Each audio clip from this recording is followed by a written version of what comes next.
ఆదికాండము 24వ అధ్యాయము. అబ్రహాము బహుకాలము గడిచిన వృద్ధుడై ఉండెను.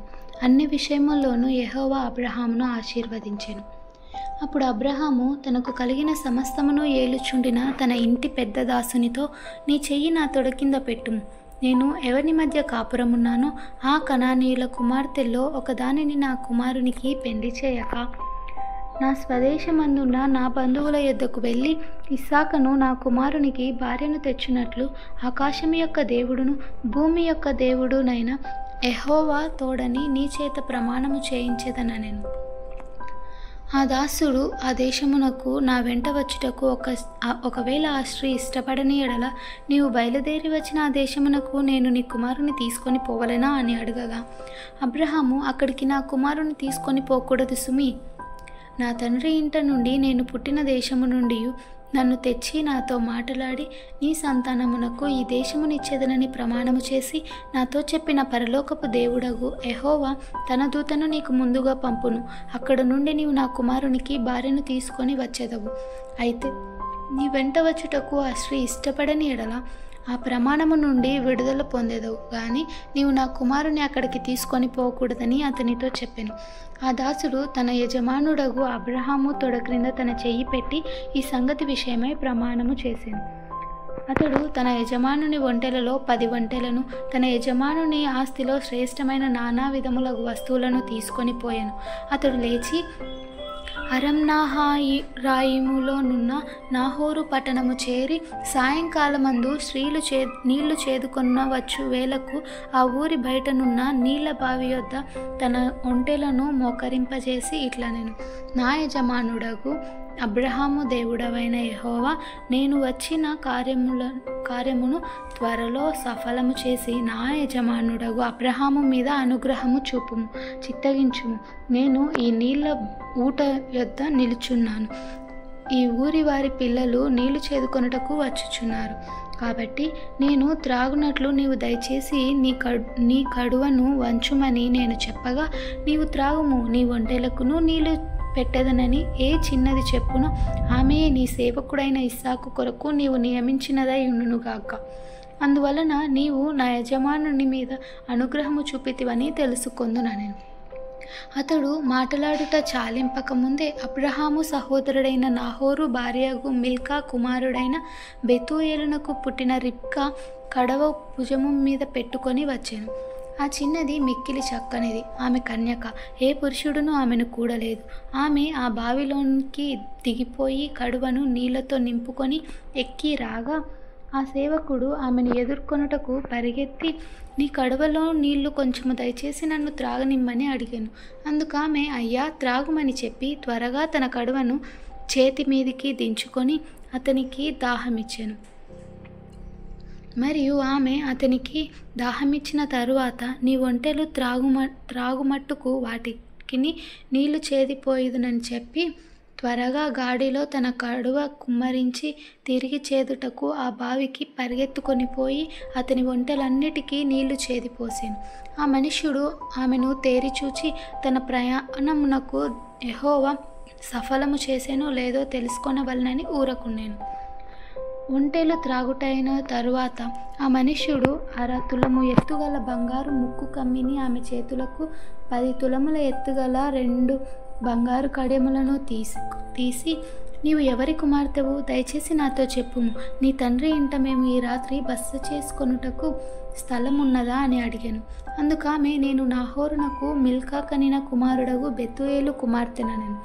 మరియు ఆమె, మా యొద్ద చాలా గడ్డియు మేతయు రాత్రి బస చేయుటకు స్థలమును ఉన్నవనగా, ఆ మనుష్యుడు తన తల వంచి యెహోవాకు మ్రొక్కి, అబ్రహామును నా యజమానుని దేవుడైన యెహోవా స్తుతింపబడునుగాక.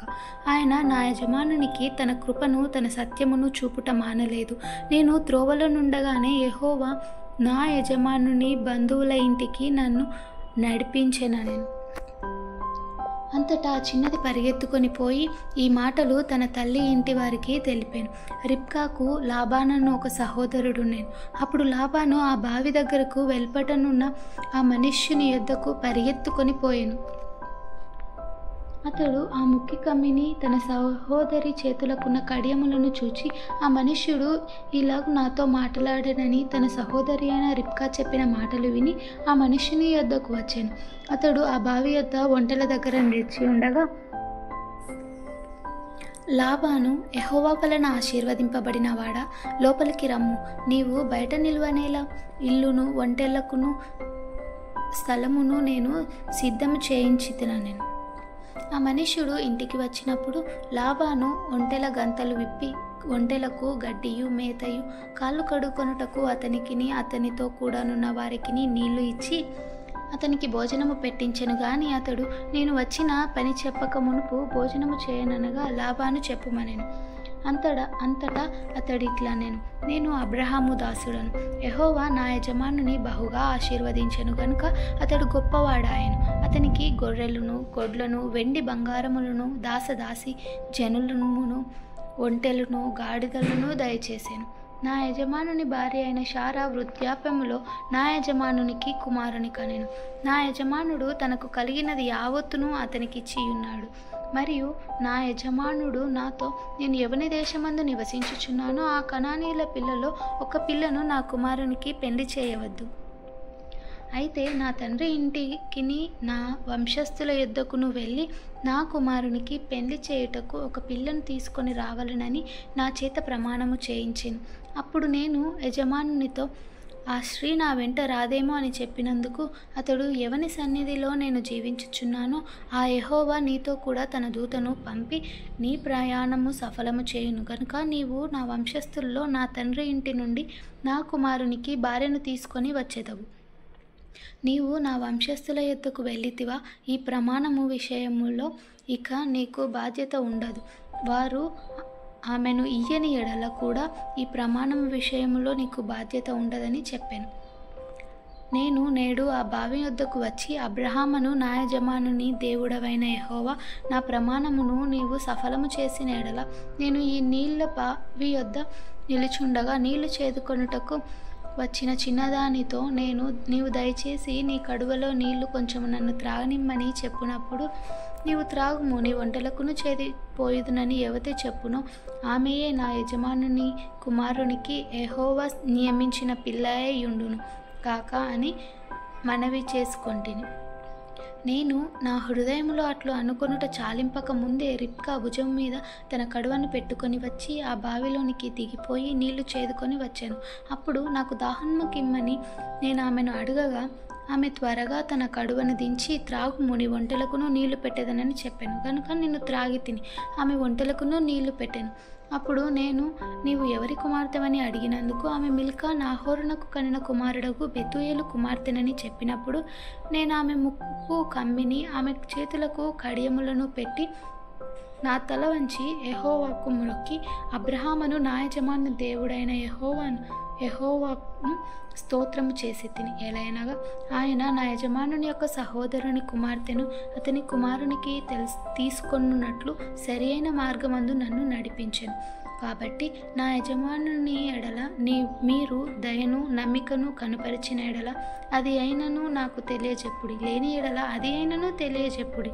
అప్పుడు నేనెటు పోవలెనో అటు పోయేదనగా లాబానును బెతూయేలును, ఇది యెహోవా వలన కలిగిన కార్యమే, మేమైతే అవునను గాని కాదని గాని చెప్పజాలము.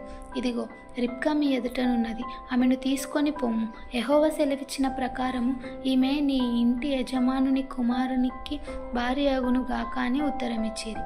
అబ్రహాము సేవకుడు వారి మాటలు విని యెహోవాకు సాష్టాంగ నమస్కారము చేసెను. తరువాత ఆ సేవకుడు వెండి నగలను బంగారు నగలను వస్త్రములను తీసి రిబ్కాకు ఇచ్చాను. మరియు అతడు ఆమె సహోదరునికి తల్లికిని విలువగల వస్తువులు ఇచ్చాను.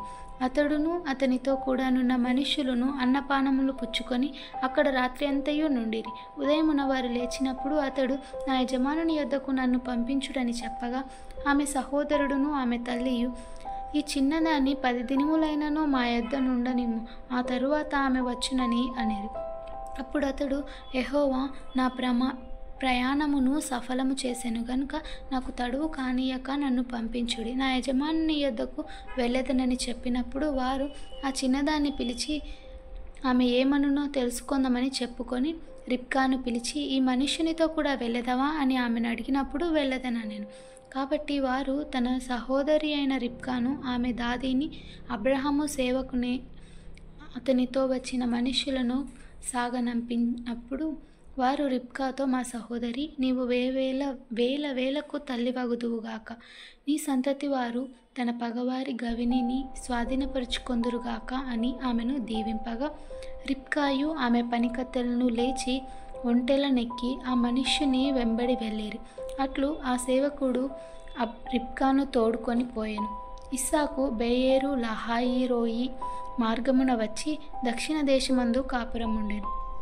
సాయంకాలమున ఇస్సాకు పొలములో ధ్యానింప బయలువెళ్ళి కనులెత్తి చూచినప్పుడు ఒంటెలు వచ్చుచుండెను.